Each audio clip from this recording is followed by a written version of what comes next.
Hey guys, so today I want to do a video comparison and review here comparing the Samsung Galaxy S4, the new flagship device for Samsung for 2013, which is going to replace the Galaxy S3, and we're going to compare it against a new phone I got unveiled today, the Galaxy Mega, which is the biggest Samsung boy ever. It's interesting. They have created like a new lineup now that they don't call the Note series anymore because this new Mega series, this new 5.8-inch Mega phone and this new 6.3-inch Mega phone, they don't have the S Pen, so that's why they don't call it the Note series probably. So on the right side here we do have the Galaxy S4. On the left side we do have the Galaxy Mega. I'm kind of interesting here because I think this is interesting. I think that the Galaxy Mega is a very interesting phone. Now, I've always been a big smartphone guy. And since almost like 2 years now, I've been using Galaxy devices. I've been always upgrading to the latest flagship device. But now, I get kind of confused. I mean, like, I like the big stuff. And I also like the good stuff. And the Galaxy S4, that would definitely be the good stuff in terms of specs. 30 megapixel camera, the Super AMOLED 1080p Full HD display, you know, quad-core processor, the latest generation there.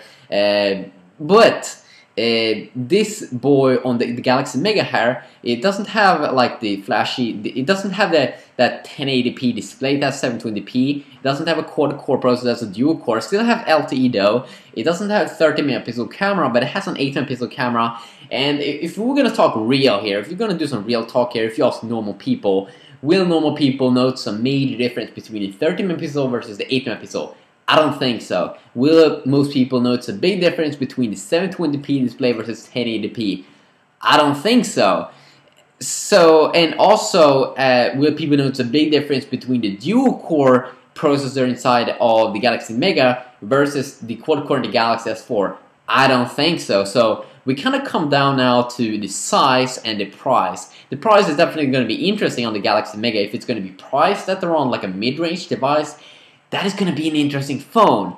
That is going to be a very interesting phone. I went for the Galaxy S2, used that one for 2 months. Then the Galaxy Note, the first Galaxy Note came out that revolutionized the market with smartphones because it was like the biggest smartphone ever. So I used that one for 6 months and I totally loved it. The Galaxy S3, they came out. I used that one for 6 months, totally loved it, even though the screen was a little bit smaller. Then I switched to the Galaxy Note 2. It was like amazing. I used that one for 6 months, and now when I'm starting to have problems after 6 months with my Galaxy Note 2, I'm starting to use the Galaxy S3 again, the black edition that's available right now in my country, the 4G variant. And you can see both the Galaxy Mega here and the Galaxy S4, of course, both will kind of like be available in a black variant, or at least the Galaxy Mega seems to be available in a black variant, but you get like a pebble blue and the white edition here of the S4.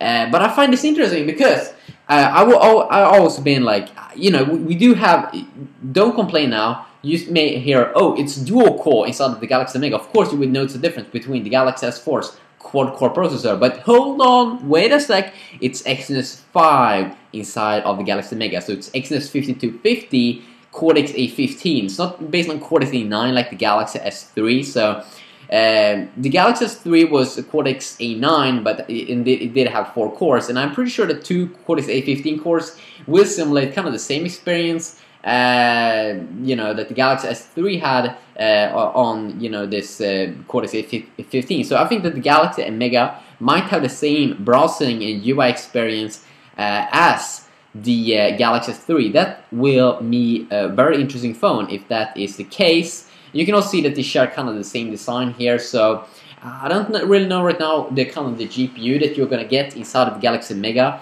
and we don't know the price right now, but we do know that this phone is gonna come out in May, so it's a little bit like maybe 1 month or a few weeks later after the Galaxy S4 launch. So it's interesting. Like, I've always been a big smartphone guy, and if the Galaxy Mega will be affordable, come in a good price, it will be interesting. And also in terms of the screen size, like 6.3, that's a big boy, okay, that's a big phone.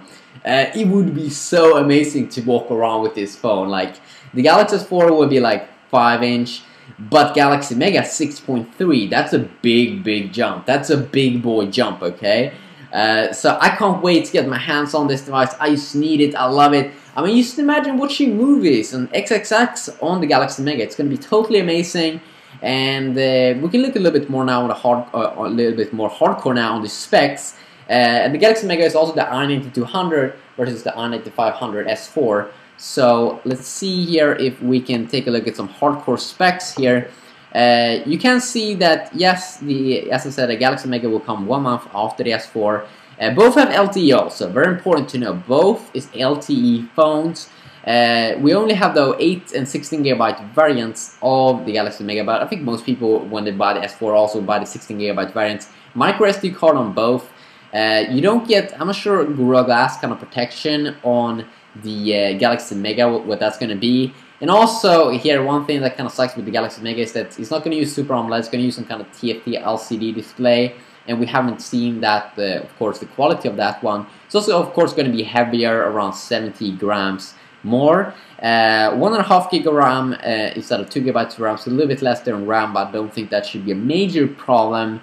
And then I've talked about this 8-megapixel camera. You do also get this IR sensor and like NFC on the Galaxy Mega. If you go down here, also the dual-core processor is clocked at 1.7 GHz, so it's very highly clocked. This is interesting though.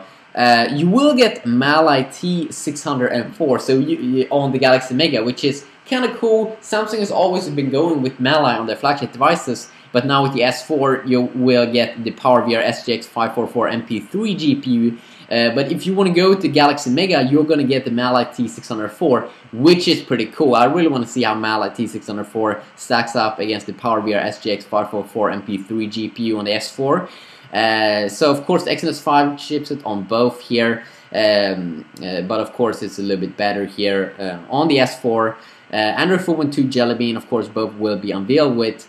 This is a little bit disappointing here, just because the new Galaxy Mega, it is so much bigger than the Galaxy Note 2, but it only has 100 more milliamps, so 3,200 milliamps. Still good battery though, versus 2,600 milliamps on the S4. So both have very good battery, and I can't wait to see these phones. I mean, like, it's gonna be so amazing, so awesome, so great.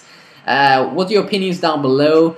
And don't say it's too big if you haven't tried out. Like, people have been saying that about every single new phone from Samsung, like, oh, it's so big, oh, it's too big. Like, then you ask them, have you tried it? No, I haven't. I just know it's too big. But you know, we will see. I think this is amazing. It's gonna be awesome. And you can tell your opinions down below, what you think, and I will probably respond to you. Yeah, have a good day.